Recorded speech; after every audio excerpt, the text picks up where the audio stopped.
ডাকসুর গঠনতন্ত্র সহ সব বিষয়ে পর্যালোচনায় কয়েকটি কমিটি কাজ করছে, এমনটা জানিয়েছেন ঢাকা বিশ্ববিদ্যালয়ের উপাচার্য ডক্টর নিয়াজ আহমেদ খান।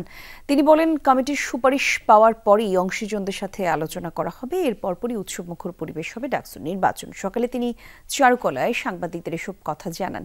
এর আগে চারুকলায় ইউনিটের আন্ডার গ্র্যাজুয়েট প্রোগ্রামে ভর্তি পরীক্ষার কেন্দ্র পরিদর্শন করেন উপাচার্য।